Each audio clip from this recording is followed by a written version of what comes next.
प्रश्नावली 1.1 हम स्टार्ट कर रहे हैं। अभी तक हमने जितना भी बेसिक चीजें थी सबको हमने सीखा।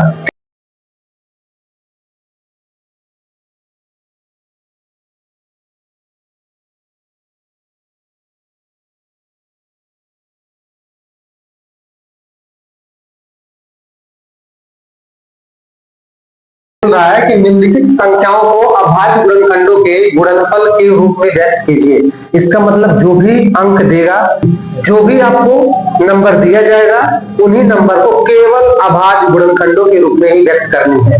थोड़ा सा मैं बता दे रहा हूं, जैसे अगर 12 देता है, बस इसको यही करना है, 2 दूना 4 तिया 12, यही जो लिखा गया है यही अभाज्य गुणनखंड के रूप में है। पहला प्रश्न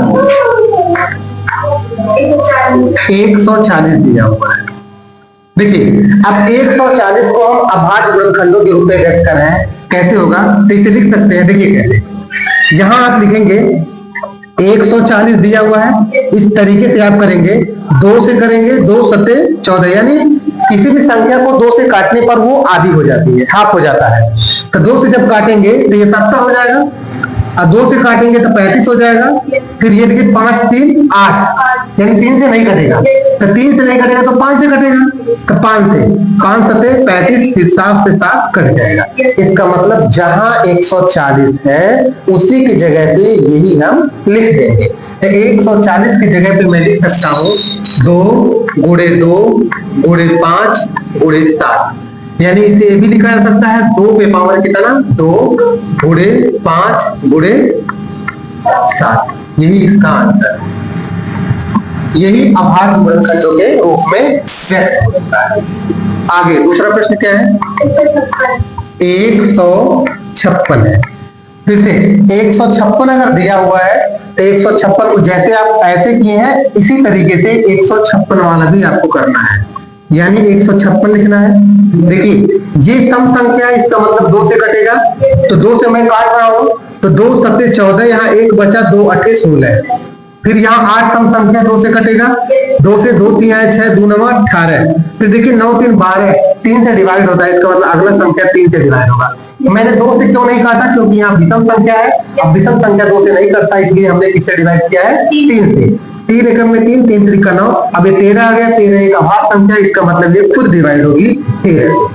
जहां 156 है वहां मैं लिख सकता हूं 2 गुणे 2 गुणे 3 3 गुणे 13, यानी जहां 156 लिखा हुआ है मैं लिखूंगा यहाँ 2 गुणे 2, यहाँ 2 2 बार है इसीलिए यहाँ 2 2 बार लिखा हो, 1 बार 3 है और 1 बार 13 है, ठीक है। इसको लिखा सकता है 2 के पावर 2 गुणे 3 गुणे 13, यही इसका आंसर है। यही सवाल का अभाज्य गुणनखंडों के रूप में दिया गया होगा, ठीक है ना। आगे तीसरा प्रश्न बोलिए, 3825, ठीक है ना। अब इसको व्यक्त करना है, देखिए जैसे ये ऐसे सेम करना है, 3825 आप लिखिए, 3825। देखिए अब ये लास्ट में प्यारे बच्चों ये विषम संख्या आ गया, ये 2 से नहीं कटेगा। देखिए आप काटेंगे किससे, आपको पहले चेक करना है 2 से, फिर 3 से, फिर 5 से, फिर 7 से, फिर 11 से, फिर 13 से, 13 के बाद 17 से, 17 के बाद 19 से, और 19 के बाद 23 से, यानी इन्हीं संख्याओं से आपको चेक करना है हमेशा, ठीक है ना। अब देखिए पहले ये तो सम संख्या रहता तो हम 2 से चेक करते हैं, सम संख्या नहीं है इसलिए 2 से चेक नहीं करेंगे, तो हम सीधे चेक करेंगे 3 से। 3 से चेक करने का मतलब ये होता है संख्याओं को जोड़ने पर अगर 3 से संख्या डिवाइड होती है तो पूरी संख्या 3 से डिवाइड होगी। तो देखिए 8 2 11, 11 2 13, 13 5 18, इसका मतलब 3 से डिवाइड होगा। तो देखिए 3 से, 3 एकम में 3, 3 दूना 6, अब यहाँ 2 बच गया, अब 2 बचा तो ये 22 हो गया, 3 सते 21, 1 बचा, 3 5 15, ये कट गया, ठीक है।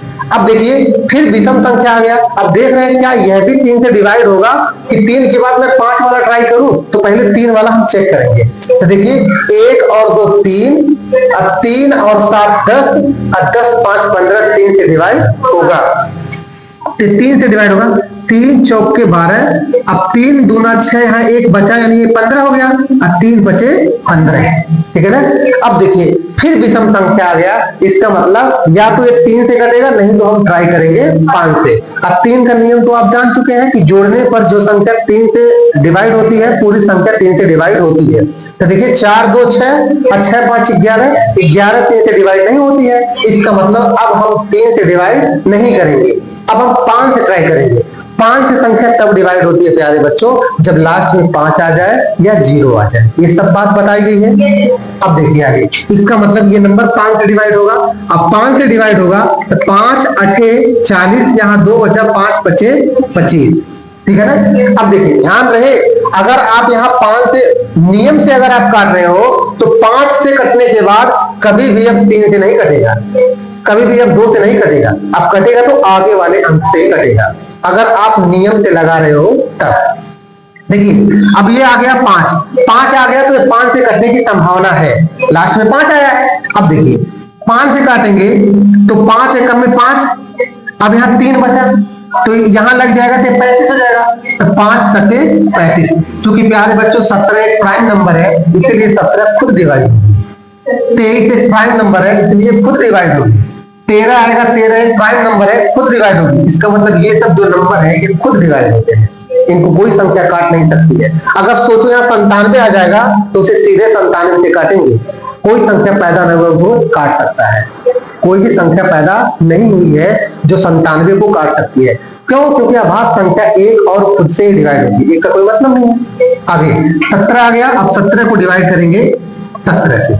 इसका मतलब ये है कि 3825 यानी 3825 को हम इस रूप में हम लिख सकते हैं, यानी यही अभाज्य गुणनखंड के रूप में किया गया हुआ नेचर है। बात में अब देखिए, तो जहां वो लिखा है वही 2 बार हमें लिखना है 3, 2 बार हमने 3 लिख दिया, गुणे 2 बार 5 लिखना है, 2 बार 5 लिख दिया, और 1 बार 17 लिखना है, 1 बार 17 लिखना। और इसको ये भी लिखा जा सकता है 3 कितनी बार है, 2 बार, 5 कितनी बार है, 2 बार, गुणे 17 कितनी बार है, 1 बार, और यही इसका हो गया आंसर।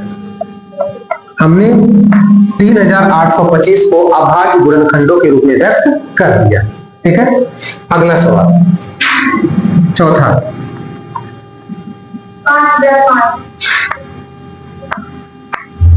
अब ये है 5005, ठीक है। अब इसको हम अभाज्य गुणनखंडों के रूप में व्यक्त करते हैं, फिर वही काम करना है।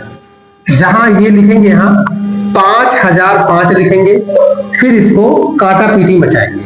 ठीक है, अब देखिए 2 से पहले कटेगा नहीं क्योंकि लास्ट में विषम संख्या है। अब विषम संख्या हमेशा विषम संख्या से ही कटती है।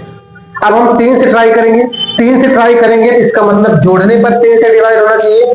ये 5 5 10 हो रहा है, ये 3 से डिवाइड नहीं होगा, इसलिए अब ट्राई करेंगे किससे, 5 से। अब 5 से हर हाल में डिवाइड होगा क्योंकि लास्ट में जब 0 आ जाएगा, जब 5 आ जाएगा तो 5 से कटेगा। जब इसे 5 से हम काटेंगे तो 5 एकम में 5, अब डबल 0 यहाँ कॉपी हो जाएगा, 5 एकम में 5। देखिए अब लास्ट में अगर 0 रहा होता, लास्ट में अगर 5 रहा होता तो ये संख्या 5 से डिवाइड होती। अब चूंकि यहाँ 1 आ गया है, अब ये 5 से डिवाइड नहीं होगा, तो 5 के बाद अगली संख्या आती है 7। इसका मतलब आप ये 7 से ट्राई करेंगे, किससे, 7 से ट्राई करेंगे। अब देखिए 7 से ट्राई करेंगे, 7 एकम में 7, यहाँ 3 बचेगा। अब 3 के इधर 0 लगा हुआ, इसका मतलब 30 है।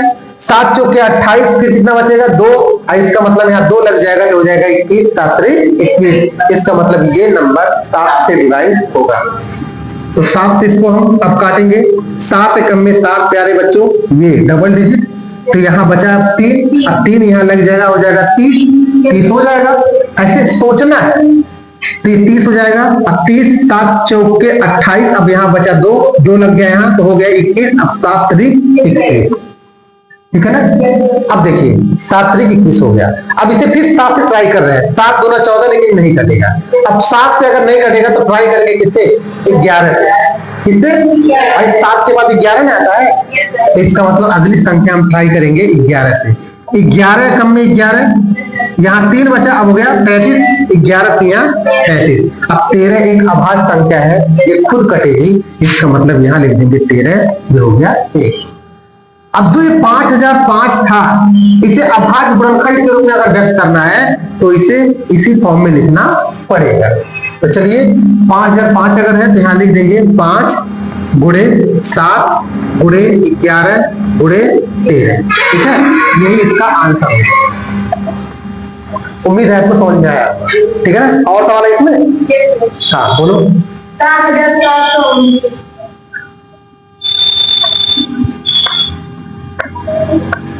अब ये 7,429 है, 7,429 है। अगला सवाल ये है, अब इसे अब राज बताएंगे, हल्का फुल्का मैं इनसे पूछ रहा हूं। 7,429, 7,429। देखिए राज बताओ, क्या इसको 2 से काट सकते हैं? नहीं, क्यों? क्योंकि लास्ट में विषम संख्या है, इसीलिए ये सब संख्या से नहीं कटेगा। अब हम 3 से ट्राई कर रहे हैं प्यारे बच्चों। अब 3 का रूल आप जान चुके हो कि जोड़ने पर अगर 3 से डिवाइड है तभी ये संख्या 3 से डिवाइड होगी।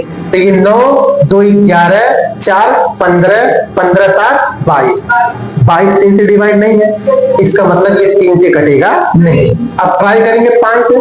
5 का नियम होता है लास्ट में 0 आवे या 5 आवे तब कटेगा, इसका मतलब न तो 0 है न तो 5 है, इसका मतलब 5 से नहीं कटेगा। अब चलेंगे 7 पे। किससे? 7 पे। अब देखिए 7 एकम में 7, 7 6 42, लेकिन 9 नहीं कटेगा। अब हम 7 के बाद चलेंगे 11 पे। किस पे? 11 पे। तो देखिए 11 6 का 66 हो जाएगा, 11 6 का 66। देखिए ये 11 से, अब यहाँ 11 से अब नहीं अगर काट पाओगे आप तो ऐसे यहाँ लिखना 74 और 29। 11 6 का 66, 14 में से 6 गया, 8 6 14। ठीक है, यहां बचा 2, 11 7 77। ठीक है ना, यहां बचा 5 और ये हो गया कितना? 9। 11 से 59 नहीं कटेगा, इसका मतलब ये संख्या 11 से भी नहीं कटेगी। 11 से नहीं कटेगा। अब ट्राई करेंगे 13 से। किससे? 13 से।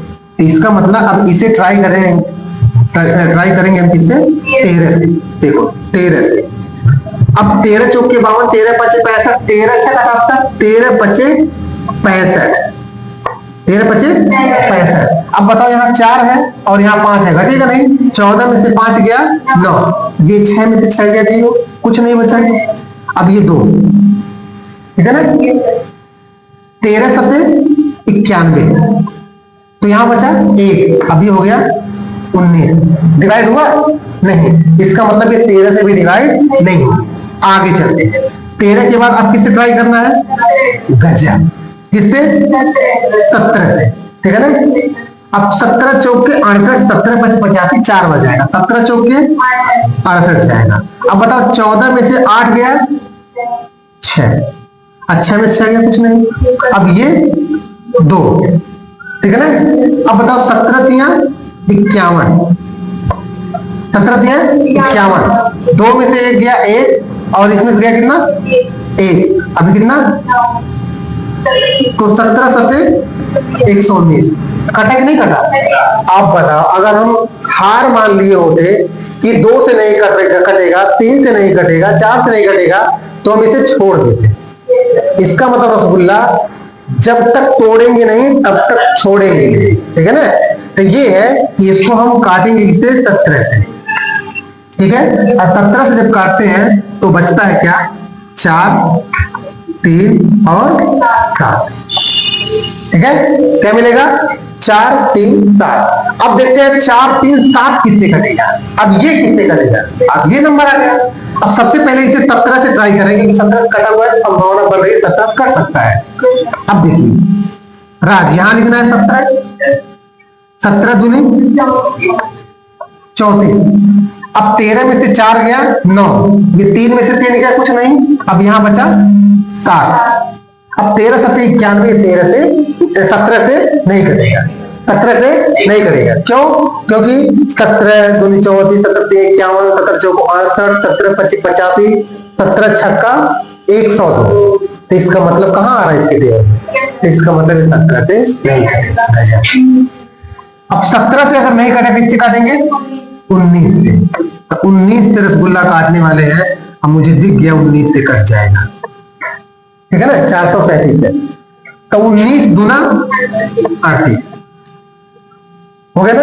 अब बताओ यार 13 13 में से 5, ये कट गया कि नहीं कटा, 7 उतरा, 19 दिया कटा, यानी 19 से कटेगा। अब 19 से कटेगा कितना आएगा 23। अब 23 तो ये तो प्राइम नंबर अभाज्य संख्या है, इसका मतलब इसे काटने वाला कोई नहीं है, सिर्फ खुद कटेगा। इसका मतलब इसे काट देंगे हम 23 से, यहां हो गया। अब देखो ये सवाल था कठिन, ठीक है, इसलिए मैंने इस पे टाइम लिया। ये है कि इस सवाल को अगर आप स्टार्टिंग में सोचते भाई 2 से नहीं कर रहा है, 3 से नहीं कर रहा, 5, तो बच्चा यहां तक जाते जाते पूरी तरीके से क्या हो जाता है, हॉपलेस हो जाता है। तो अगर यहाँ पूरी तरीके से निराश हो जाएगा तो आगे वो कोशिश करेगा नहीं और ये सवाल उससे बनेगा नहीं, ठीक है ना। तो यही रणनीति एक विद्यार्थी को अपनाना चाहिए कि जब तक टूटेगा नहीं तब तक हम इसे छोड़ेंगे नहीं, ठीक है ना। आगे इसका मतलब 7429 का अभाज्य गुणनखंड हो जाएगा 17 गुणे 19 और गुणे कितना, ये इसका आंसर, ठीक है ना। केवल यही काम करना था, लेकिन ये काम करने के लिए आपको इसका सहारा लेना पड़ेगा। कोई दिक्कत था? अब उसी पे हम कुछ प्रश्न आपको दे रहे हैं, वो प्रश्न आपको सॉल्व करके लाके दिखाना है।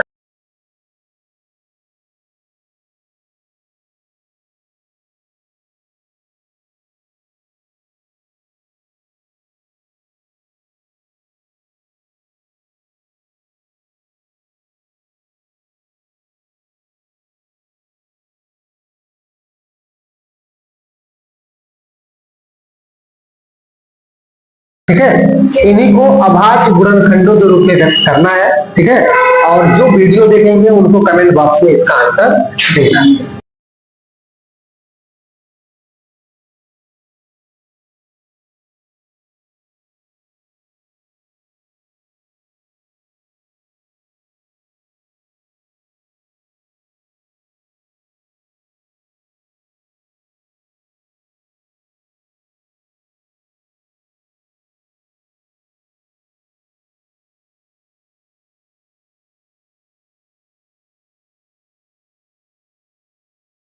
पहले समझो, ठीक है ना, समझने पे ज्यादा प्रयास करो।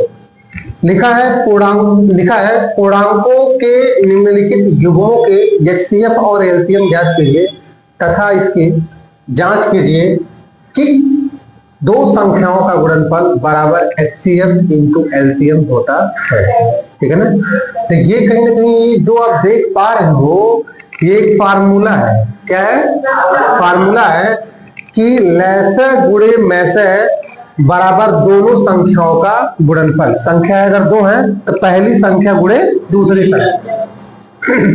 ये आपको यहां याद रखना है। तो सबसे पहले 26 और 91 का मैं लैसा निकालता हूं, ठीक है। ये पूरा नोट्स की तरह ही है, ऐसे ही नोट्स आपका बनेगा। 26 का अभाज्य गुणनखंड हो जाएगा 2 गुणे 13, क्योंकि 13 गुणे 26 होता है।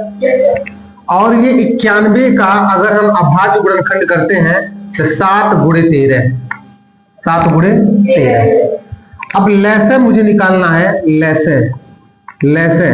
लैसे निकालना है गुड्डा और गुड़िया 26 कामा 91 का, ठीक है।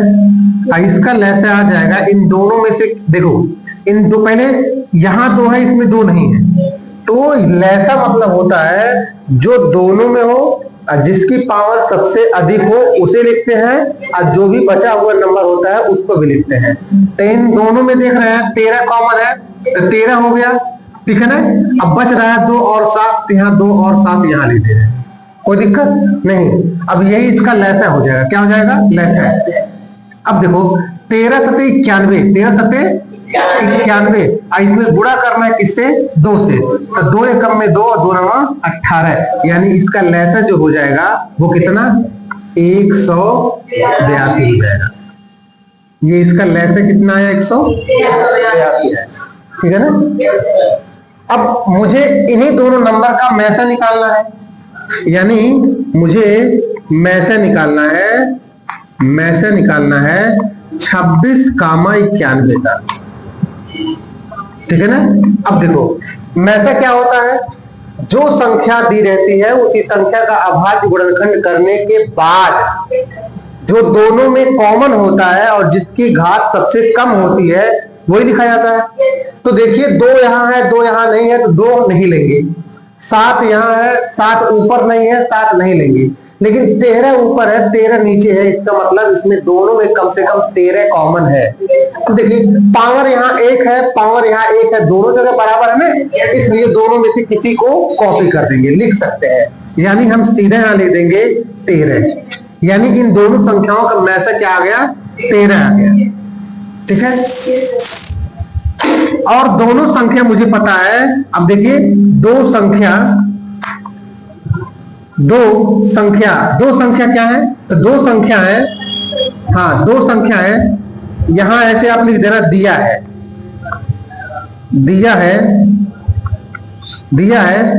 2 संख्या बराबर 26, 91 दिया ना। अब अगर ये दे दिया है तो मैं यहां लिखूंगा जांच। अब मुझे जांच करना है क्योंकि लहसा मैसा निकल गया है, अब जांच करना है तो हेडिंग यहां रहेगा जांच। अगर जांच हेडिंग है तो यही देखना है 2 संख्याओं का गुणनफल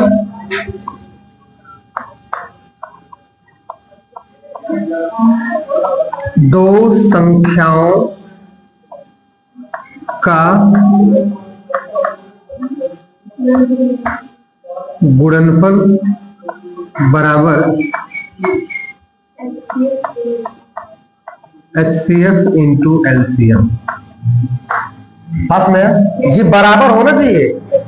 अब 2 संख्या 26, 91, तो यहां 26 गुणे 91 बराबर HCF कितना आया है 13, LCM कितना आया है 182। ठीक है ना।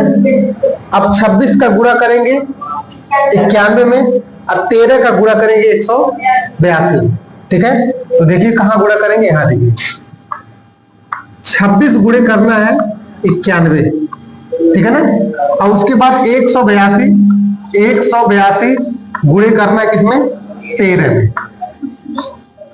ठीक है, अब देखिए 6 कम में 6 सीख जाओ एक बार यहां से, 6 कम में 6 और 6 नवा 54, 2 कम में 2 और 2 नवा 18। तो यहाँ 6, यहाँ 6, 8 5 13 के 3 1 1 2 23 66। यहाँ देखते हैं 13 दूनी 26 के 6 हासिल 2, 13 बटे 104, 104 और 2 106। तो 106 ऐसे लिखा जाता है, तो 106 के 6 हासिल कितना 10। अब 13 कम में 13, 13 10 23। इसका मतलब दोनों का गुणा करने पर 23 66 और 23 66 आ रहा है। ठीक है ना, तो क्या दोनों बराबर है कि नहीं है, यानी इसका गुणा करने पर 23 66 आएगा और इसका भी गुणा करने पर 23 66 आएगा। ठीक है, यानी बायां पक्ष जो है वो बराबर है दायां पक्ष। ठीक है ना, तो ये हो गया जांच। क्या हो गया जांच। अगर यही बराबर न आया होता तो लहसा और मैसा जो हमने निकाला है वो गलत है। बस में अगला प्रश्न बोलिए।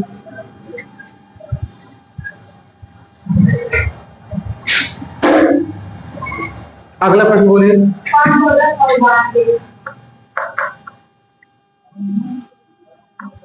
510 और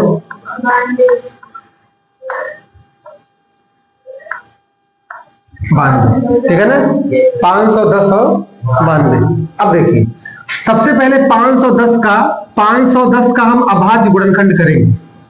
ठीक है, 510 का अभाज्य गुणनखंड करेंगे। अब देखिए कैसे करोगे, थोड़ा सा सीख जाओ। 510 है ना, 510 को मैं लिख सकता हूं 17 गुणे 30। 17 गुणे 30 क्यों, क्योंकि 17 या 51 जीरो लग जाएगा, 510 हो जाएगा। अब 17 तो एक प्राइम नंबर है, इससे मतलब नहीं है। अब इसी 30 का मुझे अभाज्य गुणनखंड करना है। ठीक है, तो ये हो जाएगा 2 3 6 5 30 और इसके बाद 17 बच रहा है गुणे 17, ठीक है ना।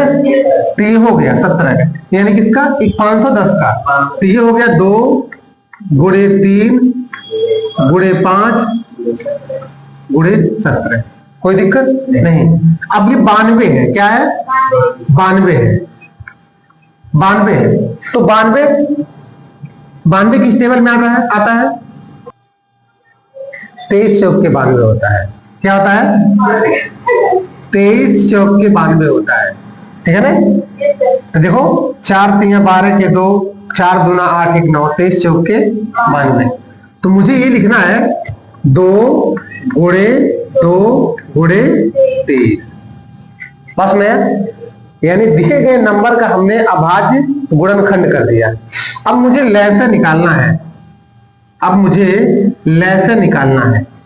लैसे निकालना है 510 कामा 92 का, बात समझ में। तो लैसा आप जानते हो, देखिए यहां 2 है तो इन दोनों में से 2 कॉमन, पहले 2 वाला देखना, ये इसमें से जोड़ा बन रहा है ना, तो एक बाहर हो जाएगा, और जो बच रहा है एक और 2 बच रहा है, एक और 2 हो गया, ठीक है ना। अब आगे 3 वाला देखते हैं, 3 ऊपर है लेकिन 3 नीचे नहीं है, तो 3 भी आ जाएगा, आएगा नहीं आएगा, आएगा। अब देखो 5 ऊपर है तो 5 आ जाएगा, 17 ऊपर है 17 आ जाएगा, और 23 है तो 23 भी आ जाएगा, कोई दिक्कत नहीं।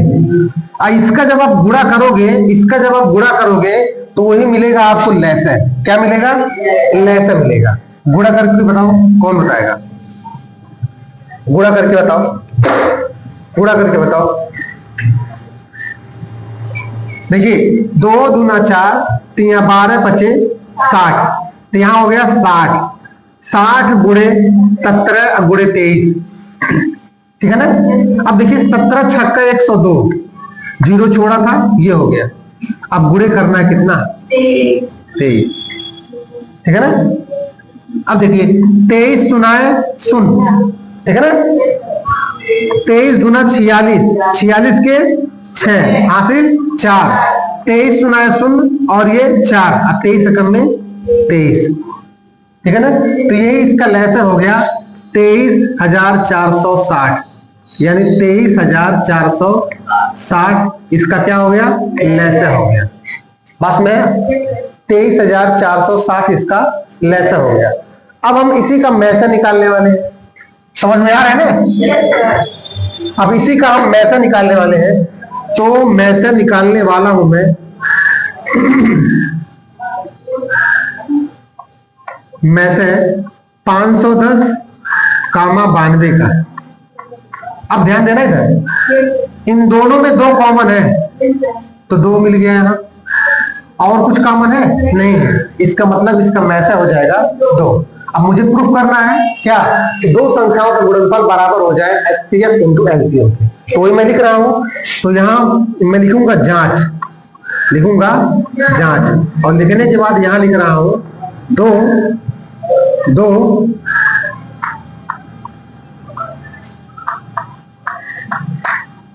2 संख्याओं का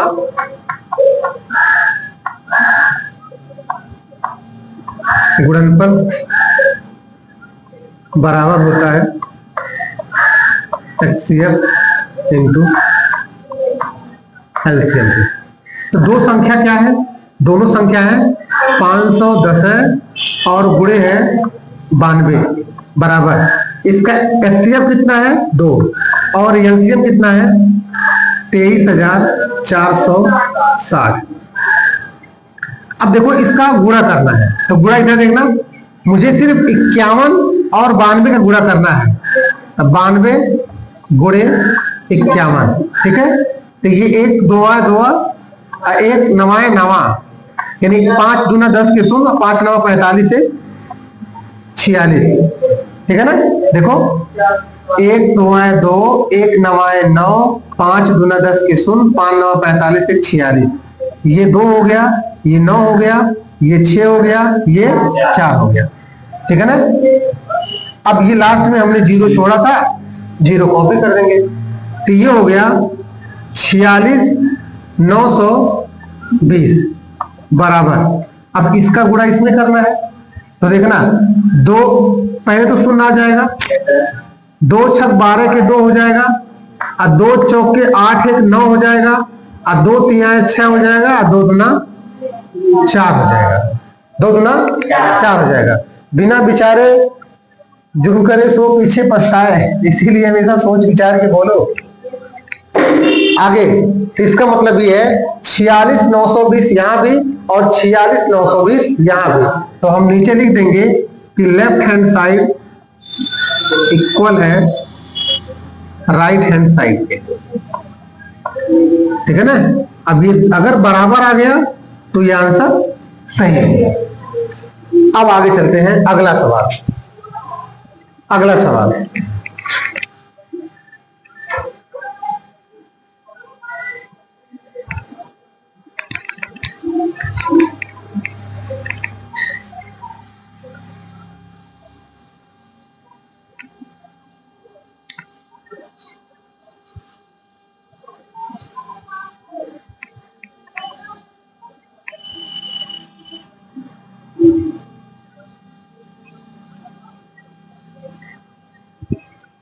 हाँ सवाल बोलो। तीसरा सवाल है,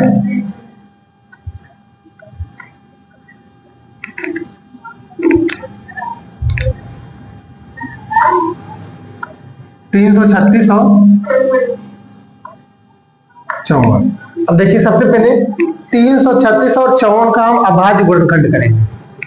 तो ये है 336 और यहाँ 54, ठीक है। अगर आप नहीं जानते हो तो थोड़ा सा मेहनत आपको करना पड़ेगा। यहाँ ऐसे करिएगा 336 और इस तरीके से आप कर लेना। ये सम संख्या है, 2 से डिवाइड होगा, 2 एकम में 2, ये 2 छक्के 12 और 2 अठे 16, 2 से 2 अठे 16, 2 चौके 8, 2 से 2 चौके 8, 2 दूना 4, 2 से 21, 3 से 7, फिर 7, ठीक है ना। इसका मतलब है 1 2 3 4 यानी 4 बार रहेगा 2, यानी 2 पे पावर हो जाएगा 4 गुणे, ठीक है ना। अब इसके बाद गुणे 3 गुणे 7 है, तो गुणे 3 गुणे 7 है।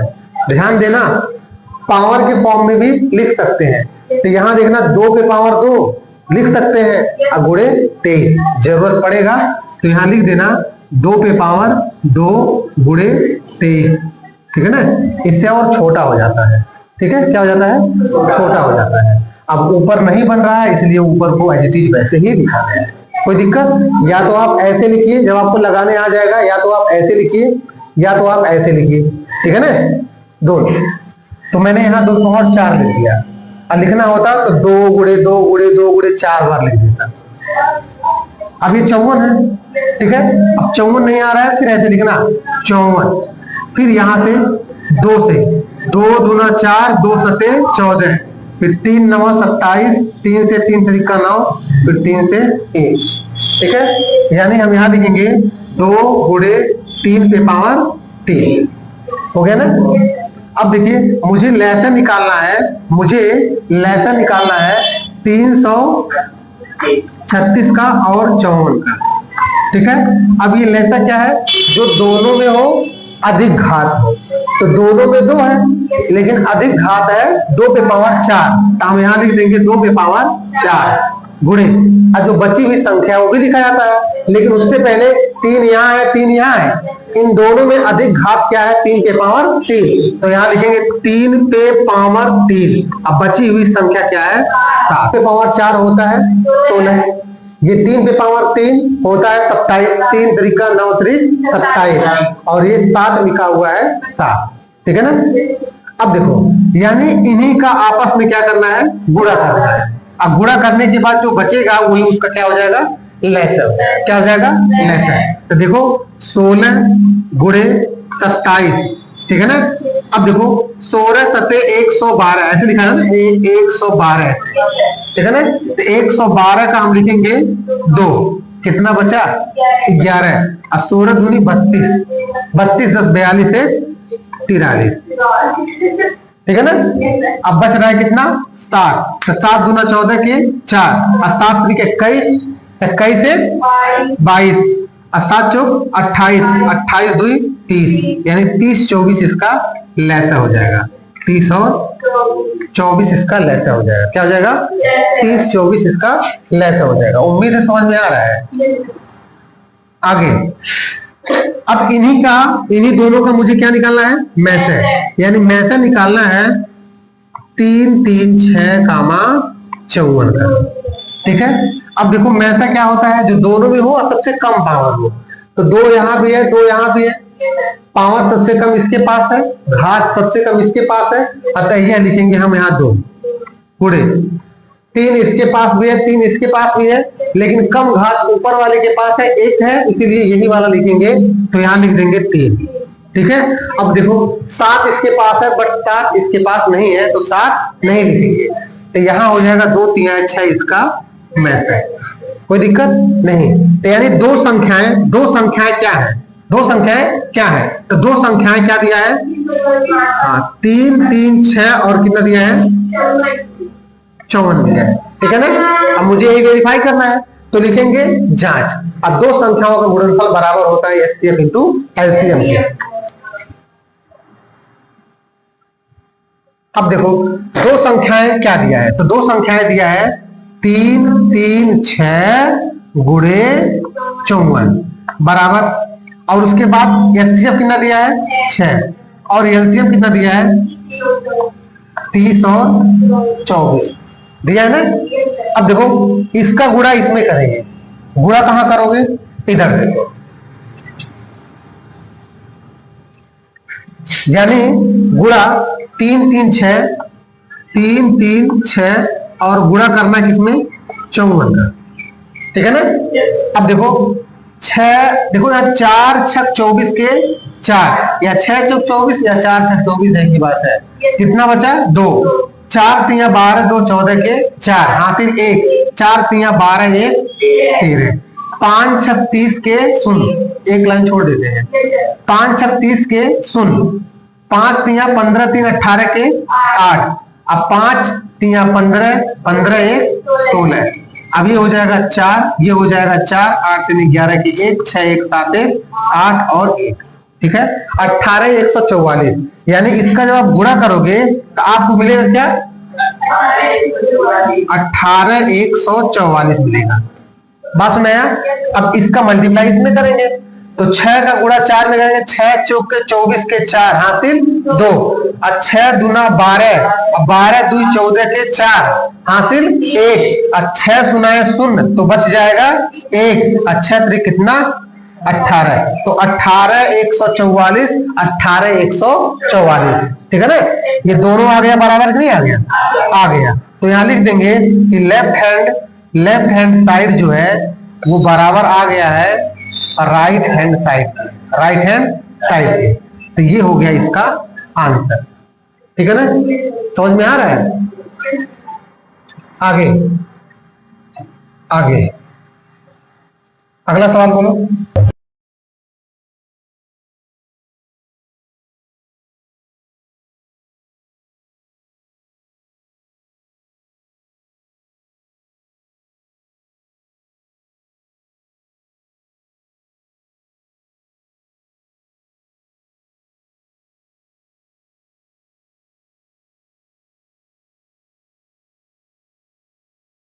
कि अभाज्य गुणनखंडन विधि द्वारा निम्नलिखित पूर्णांकों की एचसीएफ और एलसीएम ज्ञात कीजिए। ठीक है। इसमें प्रश्न दिया जाएगा, जैसे ही आप प्रश्न को देख रहे हैं, ठीक है, आपको सबसे पहले अभाज्य गुणनखंड करना है, और अभाज्य गुणनखंड करने के बाद चाहे वो 2 अंक का हो या 3 अंक का हो, जो प्रोसेस हम पिछली बार अपनाए हैं वही इसमें भी अपनाया जाएगा। ठीक है ना। अब देखो पहला प्रश्न ये है, अब सबसे पहले अगर प्रश्न दिया हुआ है तो सबसे पहले मैं इसका क्या करूंगा, देखो इसमें ये है जांच नहीं करना है, केवल लैसा और मैसा आपको बताना है। ठीक है। हाँ विष्णु इधर देखना, तो ये 12 लिखा है, तो सबसे पहले 12 का अभाज्य गुणनखंड करेंगे। 12 का अभाज्य गुणनखंड 2 गुणे 2 गुणे 3, ऐसे ही अगर 15 की बात करते हैं तो 15 का अभाज्य गुणनखंड हो जाएगा 3 गुणे 5। अगर 21 की बात करते हैं तो 3 गुणे 7 हो जाएगा। ठीक है ना। इसका मतलब जो भी नंबर दिया हुआ है सबसे पहले हम इस नंबर का अभाज्य गुणनखंड करते हैं। तो इसका मतलब अगर 12 लिखा है तो 12 को लिखा जा सकता है 2 गुणे 2 गुणे 3। ऐसे अगर 15 दिया हुआ है तो 15 को लिखा जा सकता है 3 गुणे 5। अगर 21 दिया है इसे लिख सकते हैं 3 गुणे 7। ठीक है। अब देखिए अगर हम लैसे यहाँ सबसे पहले लिखा है लैसे, तो हम मैसे निकाल रहे हैं कि अगर मुझे HCF निकालना है, HCF को प्यारे बच्चों हम मैसे बोलते हैं। क्या बोलते हैं? मैसे बोलते हैं। तो ये अगर HCF है तो HCF अगर बात कर रहा है किसकी, तो ये निकालना है 12, 15 और 21 का। अब इसका मैसा क्या होगा? तो मैसा ये कहता है अब पहले 2 अंक थे अब 3 है। अगर 3 है तो अब तीनों में देखना है। किसमें देखना है? तीनों में देखना है कि तीनों में कॉमन होगा और जिसकी पावर सबसे कम होगा। तो ध्यान दीजिएगा 2 यहाँ है और 2 नीचे नहीं है, 2 नहीं लिया जाएगा। 3 यहाँ है, 3 यहाँ है, 3 है। इसका मतलब 3 कम से कम एक बार तीनों में आ रहा है, इसलिए यहाँ 3 लिख देंगे। ठीक है ना। आगे देखेंगे 5 यहाँ है लेकिन 5 ऊपर नहीं है, ये नहीं लिया जाएगा। 7 नीचे है और 7 कहीं नहीं है, इसलिए 7 को नहीं लिया जाएगा। तो दिए गए प्रश्नों में 12, 15, 21 का जो मैसा है वो ये 3 बनेगा। आगे अगर हम एलसीएम की बात करते हैं यानी 12, 15, 21 का एलसीएम क्या है, तो ध्यान दीजिएगा सबसे पहले 3 यहाँ है, 3 यहाँ है, 3 है। सबसे अधिकतम पावर 1 है, इसीलिए सबसे पहले हम यहाँ लिखेंगे 3। लेकिन 3 से पहले देख रहे हैं अब जो बचा कुचा है वो भी लिख देंगे, यानी 2 की पावर 2 लिख देंगे। तो 2 की पावर यहाँ 2। ध्यान दीजिएगा 2 के बाद 3 आता है, इसलिए हमने 3 के पहले 2 लिखा है। ठीक है ना। जो उभयनिष्ठ है, जो कॉमन है, उसे तो सबसे पहले लिख रहे हैं, लेकिन अगर उससे कोई छोटा अंक है तो उसे पहले लिखा जाता है, अगर कोई उससे बड़ा अंक है तो उसके बाद लिखा जाता है। ठीक है ना। अब देखिए इसका मतलब ये है 2 के पावर 2 यहाँ लिख दिया हो, 3 इसमें भी है, इसमें भी है, इसमें भी है, इसलिए 3 यहाँ लिखा गया है। और यहाँ 5 बच रहा है और 7 बच रहा है, तो यहाँ हो जाएगा 5 और गुणे हो जाएगा 7। ठीक है ना। अब देखिए 2 दूना 4, 4 तिया 12, 12 बचे 60। अब 60 हो गया ना 60। अब गुणे अब करना है 7, तो ये 0 को भूल जाओ। 6 गुणे 7 देखो, 6 सते 42 और ये 0 है वो लग जाएगा 420। इसका मतलब इसका लैसा हो जाएगा 420। ठीक है ना। अगला सवाल जैसे हम ये किए हैं वैसे ही किया जाएगा। 17 है प्यारे बच्चों, 17 एक प्राइम नंबर है, इसको लिखा जा सकता है 1 गुणे 17 क्योंकि ये नंबर 1 से और खुद से कटती है। ऐसे 23 है तो 23 को भी लिखा जा सकता है 1 गुणे 23। ऐसे 29 है, इसको भी लिखा जा सकता है 1 गुणे 29। ठीक है ना। अब देखिए अगर मुझे लैसा निकालना है, अगर मुझे पहले अब देखो पहले मैं यहाँ अंग्रेजी में तो लिख दिया हूँ क्योंकि यहाँ एलसीएम ऐसे लिखा था, लेकिन अब यूपी बोर्ड के बच्चे हैं इसलिए आप मैसे लिखोगे और लैसा लिखोगे। तो मैं यहाँ लिख रहा हूँ मैसे निकालना है, मैसे निकालना है। किसका निकालना है? तो 17 का निकालना है, 23 का निकालना है और 29 का निकालना है। इसी का मैसा क्या होगा? मैसा वह संख्या होती है जो तीनों में हो, जो तीनों में हो और जिसकी पावर सबसे कम हो। तो देखो तीनों में 1 है, तीनों में 1 है और इसकी पावर भी सबसे कम 1 1 1 1 है, तो पावर कम 1 ही है, तो इसका मतलब इसका मैसा जो हो जाएगा वो 1 हो जाएगा। ठीक है ना। अगर हम लैसा की बात करते हैं तो मुझे लैसा निकालना है, लैसा निकालना है 17 का, 23 का और 29 का। इसका मतलब यह है 17, 23, 29 का लैसा क्या होगा? तो देखो ध्यान से ये तीनों नंबर क्या है? अभाज्य संख्या है, तो अभाज्य संख्याओं का वैसे ही गुणा कर दिया जाएगा। यानी इसका एलसीएम आ जाएगा 11, 33 और 9। 11, 33, 9 इसका एलसीएम हो गया। ठीक है ना। अगला प्रश्न बोल, क्वेश्चन नंबर 3 ये है 8, 9 और 25। 8, 9 और 25 का अगर मुझे एलसीएम निकालना है तो ध्यान दीजिएगा सबसे पहले 8 का अभाज्य गुणनखंड करेंगे तो ये कर देंगे हम 2 गुणे 2 गुणे 2, क्योंकि 2 दूना 4 दूना 8। वही काम जैसे सब में करते आ रहे हैं वही काम यहाँ भी कर रहे हैं। ऐसे यहाँ 9 लिखा है तो 9 को लिख सकते हैं 3 गुणे 3, ये हो गया। अगर वहां 25 लिखा है तो 25 को भी लिख सकते हैं 5 गुणे 5, ये पास में। अब मुझे में से निकालना है तो हम यहां लिख देंगे में से। किसका निकालना है? 8 9 25 का। कितना आएगा जो सब में कॉमन होगा वही उसका में से होगा। तो देखो ध्यान से, 2 यहाँ है और 2 कहीं नहीं है, 2 लेंगे नहीं। 3 यहाँ है, 3 ऊपर नहीं है, लेंगे नहीं। 5 यहाँ है, 5 कहीं है, ये नहीं है, 5 लेंगे नहीं। जहां कुछ नहीं है वहां 1 है। इसका मतलब है इसका में से आ गया कितना? 1 आ गया। कोई दिक्कत किसी को नहीं। अगर ये है मुझे लैसे निकालना है, लैसे अगर मुझे निकालना है, लैसे निकालना है 8 9 25 का, ठीक है। तो लैसा होता है जो सब में हो और जिसकी पावर सबसे अधिक हो, और जो भी कुछ बचा हुआ है वो अभी लिख देते हैं। तो देखिए 2 यहाँ 2 पे पावर 3 है, लेकिन और 2 पे पावर 3 कहीं है नहीं। इसका मतलब यह है जो कॉमन होता है वो भी लिखा जाता है और जो बच जाता है वो भी लिखा जाता है। तो इसका मतलब अगर कहीं नहीं है तो उसको भी लिखा जाएगा। तो पहले लिख दे रहे हैं 2 पे पावर 3, कोई दिक्कत नहीं। अब 3 2 बार है और कहीं नहीं है, इसका मतलब ये बचा हुआ है, इसको भी लिख देंगे 3 पे पावर 2। और ये 5 2 बार है तो इसको भी लिख देंगे 5 पे पावर 2। ये 2 पे पावर 3 कितना होता है? 8, ये 9 और ये 25। बस में है। अब देखो गुणा करने का तरीका, हम 9 8 72 नहीं करेंगे। मैं 9 8 72 नहीं करूंगा। क्यों? क्योंकि थोड़ा सा बच्चे स्मार्ट जो होते हैं वो दिमाग से क्वेश्चन करते हैं। कैसे? ध्यान देना। मैं जानता हूं 25 बटे 200 होता है। क्या होता है? होता है ना 25 चौके 100, 25 चौके 100, इसका मतलब 200 हो गया। अब 200 का गुणा किस में करना है? 9 में। तो 9 का गुणा सीधे करेंगे 18 00 छोड़ दिया हूं तो ये इसका लैसा हो जाएगा, ठीक है ना। ये इसका लैसा हो जाएगा। अब वैसे आप लोग क्या करते हैं? 9 बटे 72, तब आप 72 लिखते हैं, तब गुणे आप 25 करते हैं, इसमें बचे रहे, ठीक है ना। तो कोशिश किया जाता है ताकि ओरली हो जाए, मौखिक हो जाए, ठीक है ना। तो ये बात समझ में आ गई होगी। तीसरा प्रश्न,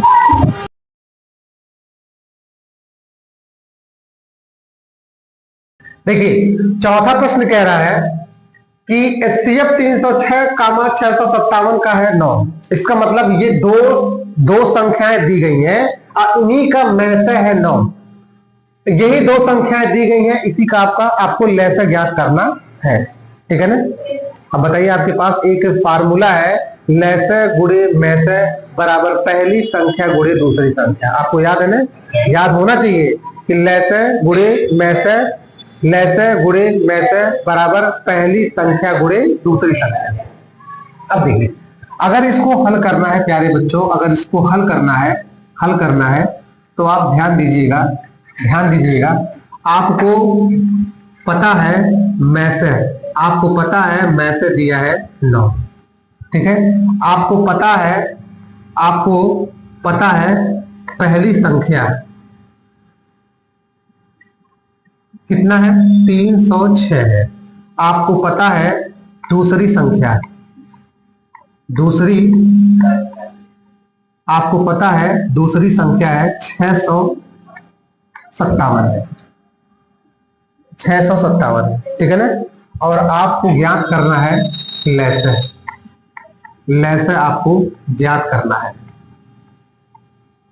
ये पता नहीं है, ये वाट लिखा है, क्या है, ठीक है ना। तो प्यारे बच्चे, जब भी मैसे पहली संख्या दूसरी संख्या और लैसा का कॉम्बिनेशन बनेगा, जब भी ये तीनों आप लिख पाओगे तो ध्यान दीजिएगा, हमेशा फार्मूला आता है मैसे गुणे लैसे, मैसे गुणे लैसे बराबर पहली संख्या गुणे दूसरी संख्या, ठीक है ना। पहली संख्या गुणे दूसरी संख्या। आप यहां लिख सकते हो पहली संख्या हिंदी में, अब गुणे दूसरी संख्या लिख सकते हो, ठीक है ना। अब देखिए, जब भी, फिर से ध्यान दीजिएगा, 1 2 3 4 टर्म है, ठीक है। अगर 4 टर्म में से कोई भी 3 देता है, कोई भी अगर 3 देता है तो आप एक ऑटोमेटिक निकाल सकते हो। जैसे अगर ये तीनों दिया होता तो हम वैसे निकाल देते, अगर ये तीनों दिया है तो हम लैसा निकाल सकते हैं, अगर ये दिया हो तो हम दूसरी संख्या निकाल सकते हैं। ठीक है ना। किस फार्मूले से? मैं से गुणे ले से बराबर पहली संख्या गुणे दूसरी संख्या से। अब देखिए मैसा दिया है कितना 9, तो हम 9 लिख दिए, ये गुणे है, यहाँ गुणे। लैसा कितना दिया है? कुछ नहीं, तो लैसा है यक्स, जहां कुछ नहीं वहां यक्स। अब उधर पहली संख्या कितना दिया है? 306 दिया है, और गुणे दूसरी संख्या दिया है 657, 657 दिया हुआ है। अब ध्यान दीजिएगा प्यारे बच्चों, गुणा गुणा जो है अगर बराबर के उस पार जाता है तो वो भाग करता है, प्लस बराबर के उस साइड जाता है तो माइनस हो जाता है, अब माइनस बराबर के उस साइड जाता है तो क्या हो जाता है? प्लस हो जाता है। तो ध्यान दीजिएगा ये गुणा है, और उधर जाएगा तो क्या करेगा? भाग करेगा, तो यानी यहाँ यक्स बचेगा इक्वल, और ये 306 गुणे 657 ये जो है उसे वैसे ही लिखा गया है, और यही 9 जब जाएगा तो इन दोनों को प्यारे बच्चों भाग कर देगा। क्या कर देगा? भाग कर देगा, ठीक है ना, इन दोनों को भाग कर देगा। देखिए अब देख रहे हैं क्या 9 से ये कटेगा, 9 3 27 और 3 बचा, ठीक है, 9 3 27 3 बच रहा है ना, तो 3 बचा, इसका मतलब 36 हो गया, और 9 4 36 कट जाएगा। तो यहां से यक्स इक्वल 9 से जब काटेंगे तो 9 त्रिक, यहाँ त्रिक 9 3 27 और यहाँ बचा 3 यानी 36 हो गया, तो 9 चौक के 36, इसका मतलब इससे ये कट गया। अब गुणे बच रहा है कितना? 6 5 7, ये वाला संख्या पूरी तरीके से बच रहा है, और इससे तो ये कट गया, कोई दिक्कत नहीं। अगर इतना समझ में आया, अगर इतना समझ में आया तो इसी का आप मुझे क्या करना है? गुणा कर देनी है। क्या कर देनी है? गुणा। फिर से गुणा बता दे रहे हैं, ध्यान दीजिएगा, यहाँ 6 5 7 का गुणा करना है 34 में, ठीक है ना। कई नियम है लेकिन आप बेसिक ही समझिए। 4 7 28 के 8 हासिल 2 हुआ, 4 25 20 2 22 हुआ, हासिल 2 हुआ, और 4 6 24 2 26। ऐसे ही 3 7 21 के 1 हो गया, और 3 5 15 15 2 17 के 7 हो गया, और 3 6 18 1 19 हो गया। ये 8, ये 2 1 3, ये 7 6 13 के 3, और 9 2 11 12 के 2, और 1 1 2, 22 33 8। क्या हो जाएगा? 22 33 8, यानी यक्स इक्वल 22 33 8। ये इसका आ गया लेस है। क्या गया? लेस है। क्यों? यक्स क्या है? तो यक्स की जगह पे क्या है? लेस है। इसका मतलब लिख देंगे लेस है, या यक्स बराबर 22,338। कोई दिक्कत नहीं, समझ में आ रहा है ना।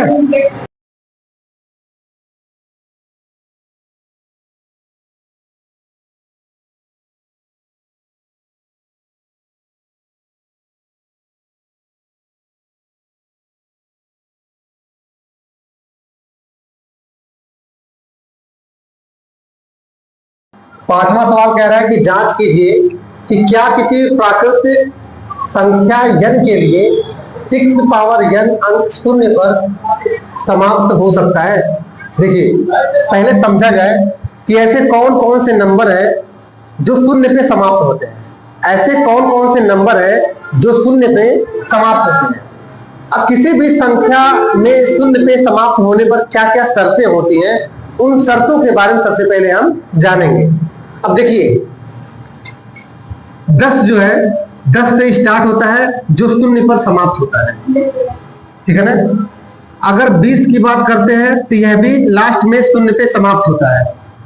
अगर हम ऐसे 3 डिजिट की बात करते हैं, 100 की बात करते हैं, तो यह भी शून्य पे समाप्त होता है। अगर हम 140 की बात करें, यह भी शून्य पे समाप्त होता है। अगर हम बात करें 110 की बात करें तो यह भी शून्य पे समाप्त होता है। किसी कोई डाउट? और भी अगर किसी को कुछ बोलना है वो बोल सकता है, या ऐसा कोई भी डिजिट वो बोले जो शून्य पे समाप्त होता हो। छोटा नंबर बोलेगा ताकि फैक्टर उसका जल्दी हो सके। बोलो 130। 130 आपने बोला है पक्का करने के लिए, ताकि आपके मन में ये भावनाएं न हो कि सर वही नंबर लिखे हैं जो बन सकता है, इसलिए आपके कहने पे हमने लिखा है 130। अब 130 का हम प्राइम फैक्टर कर रहे हैं, अभाज्य गुणनखंड कर रहे हैं प्यारे बच्चों। देखिए इसका अभाज्य गुणनखंड करेंगे तो ये 2 गुणे 5 होगा, कोई दिक्कत नहीं। इसका अगर करेंगे तो ये 2 दूना 4 पचे 20 हो जाएगा। इसका करेंगे 2 दूना 4 पचे 20 पचे 100, ठीक है ना। अब ऐसे ऐसे अगर हम बात करें तो ये हो जाएगा 2 दूना 4 पचे 20 सते 140, ठीक है ना। अगर इसकी बात करें, इसकी बात अगर करें हम तो हो जाएगा 55 दूना 110 होता है, 11 पची 55 होता है, यानी 2 गुणे 5 गुणे 11। बात में अगर देखा जाए 30 की अगर बात करते हैं, 30 की अगर बात करेंगे तो 30 किस पहाड़े में आता है, इसमें से आप बताओ। 130, 65 दूना 130। अब 65 को लिख सकते हैं 13 पचे 65, यानी 13 और 5 और 2, यानी 2 गुणे 5 गुणे 13 हो गया ना। तो ये दिए गए संख्याओं का हमने अभाज्य गुणनखंड कर दिया, ठीक है ना। अब देखिए ध्यान से, कोई भी अगर संख्या हो जो 0 पे समाप्त होती है प्यारे बच्चों, उसमें कुछ आवे या ना आवे लेकिन 2 और 5 जरूर आते हैं। 2 यहां भी आया है, 2 5 यहां भी आ गया है, 2 5 यहां भी आ गया है, 2 5 यहां भी आ गया है, 2 5 यहां भी आ गया है और 2 5 यहां भी आ गया है। बात में इसका मतलब ये है दुनिया की कोई भी संख्या, दुनिया की कोई भी संख्या अगर वो 0 पे समाप्त हो रही है तो उस संख्या का जब हम अभाज्य गुणनखंड करेंगे, उस संख्या का जब हम अभाज्य गुणनखंड करेंगे तो उसमें 2 और 5 आएगा। अगर 2 5 आता है तो हम यह कह सकते हैं कि वह संख्या 0 पे समाप्त होती है। बात सुनाया। लेकिन अगर कोई भी संख्या दे दिया जाता है, अगर उसमें 5 नहीं आता है तो इसका मतलब वह संख्या 0 पे समाप्त नहीं हो सकती है, कोई दिक्कत नहीं। अब सवाल पे आते हैं, दिया है सवाल में जांच कीजिए कि क्या कह रहा है कि चेक करिए। हमने इसको चेक कर लिया। अब बात है 6 पे पावर n की, कि 6 पे घात कुछ भी हो, 6 पे घात कुछ भी हो। अब देखो ध्यान से, क्या मैं इसको लिख सकता हूं, ध्यान दीजिएगा, क्या मैं इसको लिख सकता हूं 10 का स्क्वायर, कोई दिक्कत नहीं। अब ये 10 का स्क्वायर जो है, इस 10 को लिखा जा सकता है 2 गुणे 5 पे पावर 2। अब पावर 2 की जगह पे कभी कभी 10 पे पावर यहां n भी लिख सकते हैं। तो इसका मतलब पावर से मतलब नहीं है, केवल इस बेस से पता होना चाहिए, आधार से। तो यानी ये 2 गुणे 5, इसमें 2 और 5 दोनों आ रहे हैं, इसका मतलब यह 0 पे समाप्त हो रहा है। बस में इसका मतलब ये है कोई भी अगर संख्या है तो उसका हम अभाज्य गुणनखंड करेंगे, और जब अभाज्य गुणनखंड करेंगे तो अगर वह 0 पे समाप्त होगा तो उसमें 2 और 5 आना चाहिए, और जब 2 5 नहीं आएगा तो वह 0 पे समाप्त नहीं होगा। जिस चीज की कमी रहेगी वही चीज मैं नीचे लिख दूंगा कि इसमें 2 आया है लेकिन 5 नहीं आया है, इसमें 5 आया है लेकिन 2 नहीं आया है, इसलिए 0 पे समाप्त नहीं हो सकता है। आगे देखते हैं। देखिए अगर हम इसको हल करते हैं, अगर इसको हम हल करते हैं तो पूछ रहा है कि 6 पे पावर n की बात कर रहा है, 6 पे पावर n की बात कर रहा है। अब देखिए अगर 6 पे पावर n की बात कर रहा है तो इसको लिख सकते हैं 2 गुणे 3 पे पावर n, ठीक है ना, 2 गुणे 3 पे पावर n। अब देख रहे हो 6 पे पावर n का अभाज्य गुणनखंड करने पर इसमें 2 आ रहा है लेकिन 5 नहीं आया। अगर 2 आया 5 नहीं आया, इसका मतलब 6 पे पावर n जो संख्या लिखा हुआ है वह 0 पे समाप्त नहीं हो सकता है। मतलब इसका मतलब इसमें 5 की कमी है, 5 की कमी है, ठीक है ना। तो लिखेंगे 6 पे पावर n का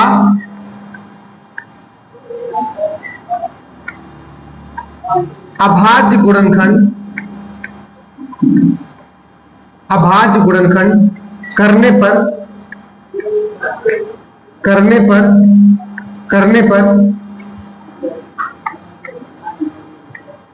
केवल 2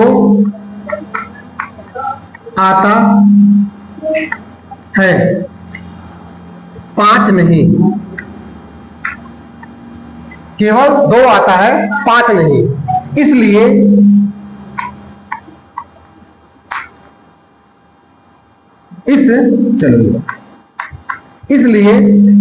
इसलिए 6 पावर n शून्य पर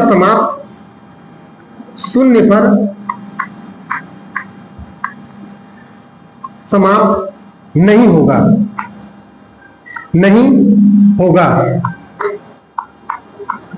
पास में यहां देखना नोट,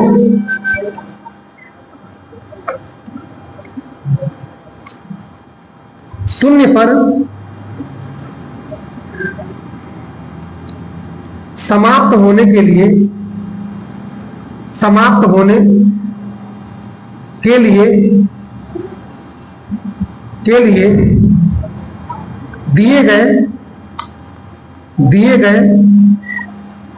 दिए गए संख्या के अभाज्य गुणनखंड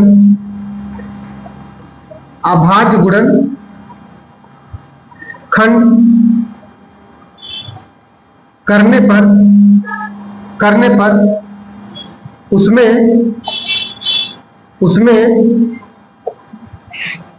2 व 5 आते हैं। अब देखो हमने यहां लिखा है कि 6 पावर n का जब हम अभाज्य गुणनखंड कर रहे हैं तो उसमें केवल 2 आता है, 5 नहीं। इसलिए 6 पावर n शून्य पर समाप्त नहीं होगा। अब मैं स्पेशल टर्म क्या है, शून्य पर समाप्त होने के लिए शर्त यह होता है कि दी गई संख्या जो होती है, जब उसका अभाज्य गुणनखंड हम करते हैं तो उसमें 2 और 5 आते हैं।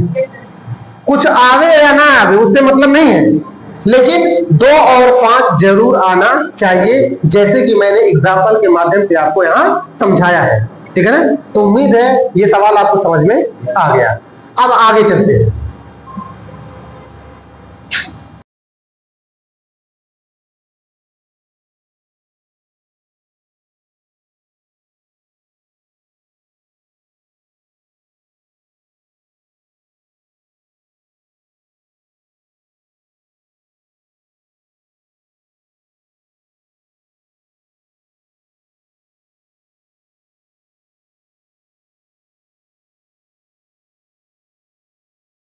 देखिए सवाल यहां लिखा हुआ है, व्याख्या कीजिए कि 7 गुणे 11 गुणे 13 प्लस 13 और 7 गुणे 6 गुणे 5 गुणे 4 गुणे 3 गुणे 2 गुणे 1 प्लस 5 भाज्य संख्याएं क्यों है। रीजन बताना है, क्या कारण बताना है।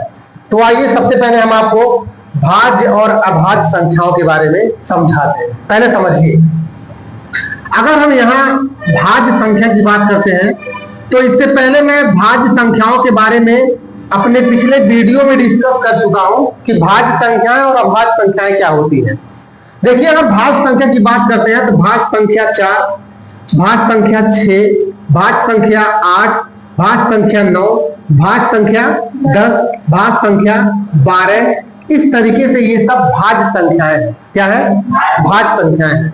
भाज्य संख्याओं में अगर हम कोई संख्या एग्जाम्पल के तौर पे ध्यान दीजिएगा, अगर हम एग्जाम्पल के तौर पे इसमें से कोई भी नंबर उठाता हूं, 4 प्लस यहां 8 लिख दे रहा हूं, तो इसमें से 4 कॉमन है। 4 एकम में 4, 4 गुना 8, इस तरीके से।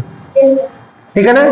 देखिए अगर 4 प्लस 8 लिखा हुआ है तो इन दोनों में से 4 कॉमन है। 4 कॉमन है, बस मैं इन दोनों में से 4 कॉमन है। अगर इन दोनों में से 4 कॉमन है, अब देखना ध्यान देख कैसे प्रूफ करके दिखा दे रहे हैं। ये 8 और 4 जोड़ने पे कितना आएगा? 12। आइए 2 1 3, अब 3 का गुणा 4 में करेंगे तभी 12 है। मान में कोई परिवर्तन रसगुल्ला नहीं होगा। ठीक है ना? तो देखिए 4 अगर 8, ये हमने कहां से निकाला है? ये सब भाज्य संख्याएं हैं। तो इसका मतलब ये है कि भाज्य संख्याओं में से अगर कोई भी नंबर हम लिख देते हैं तो उसमें से एक के अलावा दूसरा कुछ कॉमन होता है। देखिए इसमें 4 कॉमन आ गया। कितना गया? 4 कॉमन आ गया। अगर हम यहां लिख दें 4 धन 10 लिख दें तो यह भी क्या है?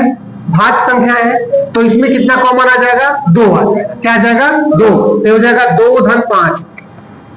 तो यानी भाज्य संख्याओं में एक के अतिरिक्त, एक के अलावा कुछ भी कॉमन हो सकता है। ये प्रूफ है। क्या है? प्रूफ है। लेकिन अगर हम अभाज्य संख्या की बात करते हैं, अगर संख्या की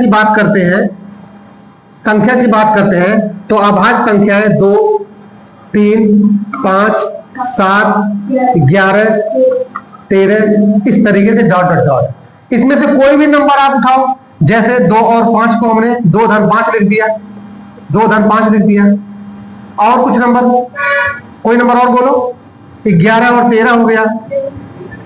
तो प्यारे बच्चों, अगर अभाज्य संख्याएं आप लिखते हैं तो उसमें से कुछ भी कॉमन नहीं होता है, केवल एक कॉमन होता है। क्या होता है? एक, जो कि हर किसी संख्या के अंदर होता है। तो इसका मतलब ये है, यहां से एक चीज प्रूफ हो चुका है कि अभाज्य संख्याओं में केवल एक कॉमन होता है, जबकि भाज्य संख्याओं में एक के अलावा कुछ भी कॉमन हो सकता है। कोई दिक्कत किसी को नहीं। जैसे देखिए भाई, ऊपर भाज्य संख्या है, इसमें से आप कोई भी नंबर अगर लिख देते हो, लिखने के बाद आप देख रहे हो यहाँ 4 कॉमन आ गया। इसी में से हमने ये नंबर लिखा है और इसमें 2 कॉमन आ रहा है। अभी कुछ और लिखेंगे तो उसमें हो सकता हो 5 कॉमन आ जाए। जैसे अगर हम यहाँ से, ध्यान दीजिएगा, ऐसे लिखते जाएंगे बस में, तो मुझे 15 मिलेगा कि नहीं मिलेगा? मिलेगा। अब 15 और 10 का अगर कॉम्बिनेशन यहाँ देख लिया जाए तो इसमें से 5 कॉमन है। 5 दूना 10, 5 तिया 15। बस में इसका मतलब ये है, दुनिया की कोई भी भाज्य संख्याएं हो, उनमें एक के अलावा कुछ भी उभयनिष्ठ हो सकता है, एक के अलावा कुछ भी कॉमन हो सकता है, जबकि अभाज्य संख्याओं में केवल एक कॉमन होता है। कोई दिक्कत किसी को नहीं। यह है। अब इसे हल करते हैं। अब इसको हल करते हैं। लिखा है 7 गुणे 11 गुणे 13 धन 13, ये दिया है। अब इसमें देखो कितना कॉमन आ जाएगा? 13 कॉमन हो जाएगा। कितना? 13। अब देखो, ये सब रसगुल्ला एक टर्म है क्योंकि ये गुणा की फॉर्म में है और ये टर्म अलग है। ठीक है ना? इसका मतलब ये है, ये जो 4 लिखा है इसे ये भी लिख सकते थे 2 गुणे 2 धन 10। पास में है। तो इसका मतलब ये है, ये 2 दूना 4, देखो 2 दूना 4 वही है। तो चाहे 4 को ऐसे लिखा जाए या ऐसे लिखा जाए, ठीक है ना? तो इसका मतलब इसमें 2 पार्ट हैं, और जब भी 2 पार्ट होता है तब वहां कुछ ना कुछ कॉमन होता है। तो ऐसे देखिए, यहां से ये गुणा वाला टर्म है और प्लस यहाँ अलग टर्म है नहीं है? इसका मतलब यहाँ कुछ ना कुछ कॉमन हो सकता है। चलिए इसको एक बार फिर से आपको हम तोड़ करके दिखा दे रहे हैं। जैसे वो 4 लिखा है तो ये 2 गुणे 2 हो गया, प्लस अब वो 10 लिखा है तो इसे 2 गुणे 5 लिख सकते हैं। अब देखो ये चीज यहां आ गया, आया कि नहीं आया? अब देखिए, ये अलग है, ये अलग है। 2 यह भी दे सकता है, 2 यह भी दे सकता है, और कुछ दिया जा सकता है नहीं। इसका मतलब इसीलिए यहाँ 2 कॉमन हो जाएगा। अगर यहाँ 2 कॉमन हो जाएगा तो यहाँ केवल बचेगा 2, और यहाँ से 2 ये भी बाहर आ गया तो यहाँ बचेगा 5। यही तो बचा है। बात समझ आया? तो इसका मतलब ये है कि यहाँ 7 गुणे 11 गुणे 13 है, तो इसमें से 13 बाहर आएगा नहीं आएगा? आएगा। अब इसके जगह पे बचेगा 7 गुणे 11, अब प्लस यहाँ 13 बाहर आ गया, इसके जगह बचेगा 1। कोई दिक्कत नहीं। इसका मतलब ये है कि यहाँ कॉमन आ गया कितना? 13 आ गया। हम अभी तुरंत सीखे हैं कि अगर 1 के अलावा कुछ और कॉमन आता है तो कैसी संख्याएं होती हैं? भाज्य संख्याएं होती हैं। क्या होती हैं? भाज्य संख्याएं होती हैं। तो यहाँ लिखेंगे दी गई संख्याओं में उभयनिष्ठ 13 है, 1 के अलावा, इसलिए क्या है? एक भाज्य संख्या है। ठीक है ना? तो ऐसे वो भी देखेंगे। 7 गुणे 6 गुणे 5 गुणे 4 गुणे 3 गुणे 2 गुणे 1 और धन 5 दिया ना? हाँ, शिवम बताओ कितना कॉमन है? गजब, 5 कॉमन है। तो ये हो जाएगा 7। देखना ये सब एक ही टर्म तो है यहाँ पर, ये एक टर्म है और 5 वहां है। 5 ये भी दे देगा, 5 वो भी दे देगा, और बचा हुआ संख्या हम लिख देंगे 7 गुणे 6 गुणे 4। अब ये नहीं लिखेंगे, बाहर आ गया ना, गुणे 4 गुणे 3 गुणे 2 गुणे 1 और धन हो जाएगा 1। पास में है। यानी ये है कि इन दोनों संख्याओं में 13 व 5 कॉमन है, एक के अलावा, ठीक है ना, एक के अलावा, इसलिए ये संख्या जो है एक भाज्य संख्या होगी। तो मैं यहां लिख रहा हूं, दी गई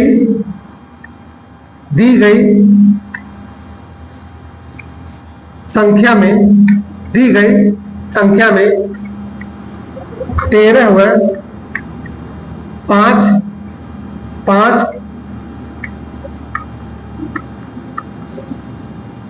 उभयनिष्ठ है। दी गई संख्या में 13 व 5 क्या है? उभयनिष्ठ है। इसलिए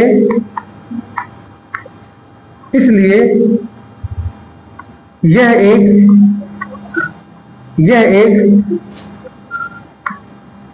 भाज्य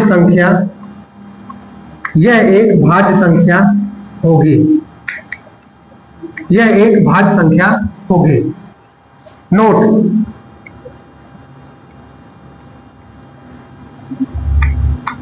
अगर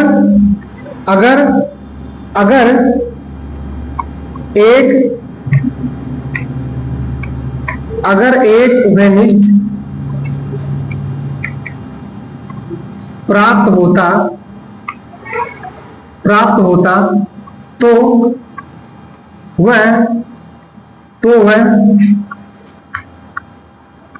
वह अभाज्य संख्या होगी। देखो, जब आसान भाषा में लिखा हो, ठीक है ना, साफ साफ लिखा हो कि दी गई संख्या में 13 व 5 उभयनिष्ठ है, इसलिए यह भाज्य संख्या होगी। यह भी लिख सकते हैं, दी गई संख्या में एक के अतिरिक्त 13 व 5 उभयनिष्ठ है, इसलिए यह भाज्य संख्या होगी। ठीक है ना। तो इसे कई तरीके से लिखा जा सकता है। ये आप यहां भी ये भी लिख सकते हैं, यह भी लिखा जा सकता है कि दी गई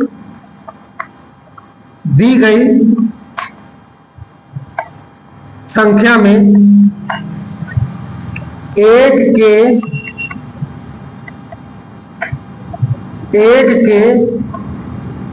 अतिरिक्त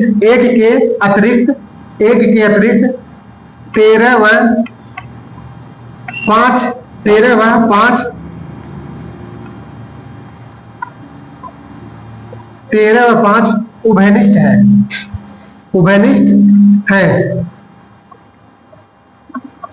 इसलिए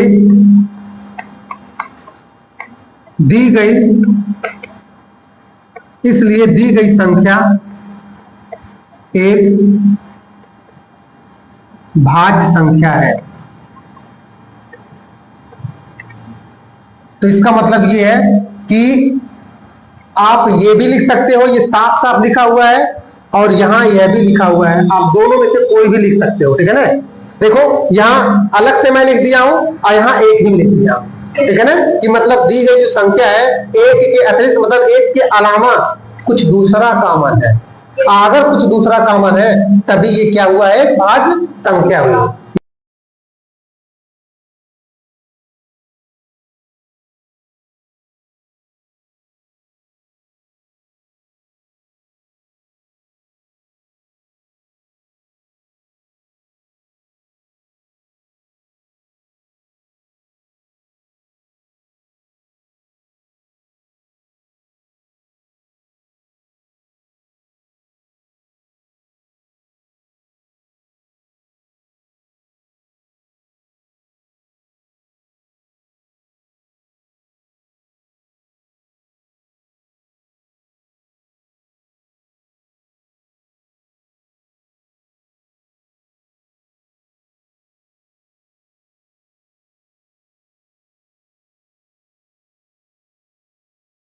देखिए, सातवां प्रश्न कह रहा है किसी खेल के मैदान के चारों ओर एक वृत्ताकार पथ है।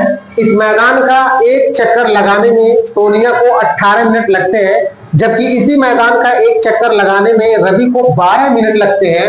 मान लीजिए वे दोनों एक ही स्थान और एक ही समय पर चलना प्रारंभ करके एक ही दिशा में चलते हैं। कितनी समय बाद वे पुनः प्रारंभिक स्थान पर मिलेंगे? सबका जो चाल है वो अलग अलग है, इसलिए वो किसी न किसी एक बिंदु पर जरूर मिलेंगे। कोई 4 चक्कर लगावे, कोई 5 चक्कर लगावे, लगाते लगाते वो एक पॉइंट पे जरूर मिलेंगे। अब देखिए, ये एक वृत्ताकार पथ है, ठीक है। ये एक आप स्कूलों में देखी होंगी फील्ड को, ठीक है ना, और इसी में लोग रन करते हैं, पास में इसी में लोग रन करते हैं, दौड़ते हैं। अब देखिए ये सोनिया जो है, सोनिया, ये है सोनिया,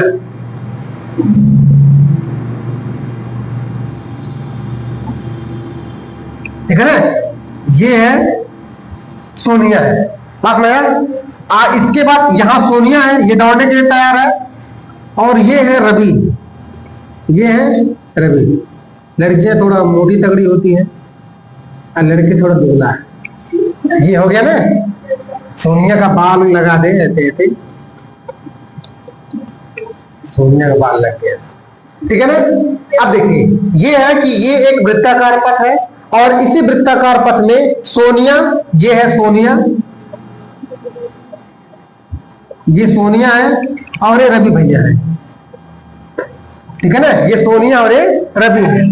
अब दोनों ये वृत्ताकार पथ पे इसी दिशा में दौड़ना प्रारंभ करते हैं, ठीक है। ये 18 की स्पीड से दौड़ती है, ये 18 मिनट में लगते हैं एक चक्कर लगाने में, और इसको जो है 12 मिनट लगते हैं चक्कर लगाने में, बस में। तो इसका मतलब ये है कि 18 और 12 का अगर हम लहसा निकाल लेंगे तो पता चल जाएगा कि दोनों कब मिलेंगे।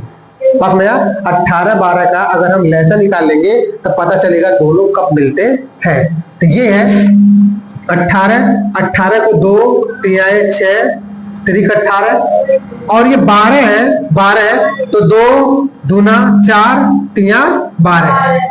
अब इसका मुझे लहसा निकालना है, लहसा निकालना है, और लहसा निकालना है मुझे 18 और 12 का। तो 18-12 का जो लहसा होगा, तो देखिए इनमें से अधिकतम पावर 2 पे पावर 2 है, तो 2 पे पावर 2 गुणे यहां कितना है, 3 पे पावर 2 है, और कुछ बच रहा है नहीं। कैसे? देखो इसे लिखा जा सकता है 2 गुणे 3 पे पावर 2, इसे लिखा जा सकता है 2 पे पावर 2 गुणे 3, ठीक है ना। तो लहसा में क्या होता है, जो दोनों में हो, सबसे अधिक घात हो, तो दोनों में 2 यहां भी है 2 यहां भी है, और सबसे अधिक पावर 2 पे पावर 2 है, इसलिए यहां लिख दिया हो, पास में। ऐसे ही 3 यहां भी है 3 यहां भी है, इन दोनों में सबसे अधिक पावर 3 पे पावर 2 है, इसलिए यहां लिखा हो, और यही इसका लहसा हो जाएगा, पास में। तो ये है 2 दूना 4, अब गुणे 3 त्रिका 9, तो 4 9 कितना 36, यानी 36 मिनट में सोनिया और रवि एक पॉइंट पे होंगे, एक साथ मिल जाएंगे, पास में। अब देखिए ये 36 मिनट है, ये क्या है 36 मिनट है। अब देखिए यह भी बता दे रहे हैं, यानी ये इतना बात समझ में आया, 36 आपका आंसर हो गया है। अब मैं बता रहा हूं कि कितना कितना चक्कर लोग लगा पाएंगे। अब देखिए सोनिया 18 मिनट में पूरा करती है, और ये बेचारा 12 मिनट में, पास में। अब कुल कितना है 36 मिनट में, तो इसका मतलब ये है कि सोनिया जो है 2 चक्कर लगाएंगे, और रवि भैया कितना चक्कर 3 चक्कर लगाएंगे, पास में। जब सोनिया 2 चक्कर लगा लेगी और जब रवि भैया 3 चक्कर लगाएंगे तो दोनों एक पॉइंट पे आ जाएंगे। बात समझ आया? मुबारक हो, आप क्लास 10th के पहले एक्सरसाइज को कंप्लीट कर चुके हैं, ठीक है ना। अब हम मिलते हैं एक नए प्रश्नावली में, तब तक के लिए धन्यवाद।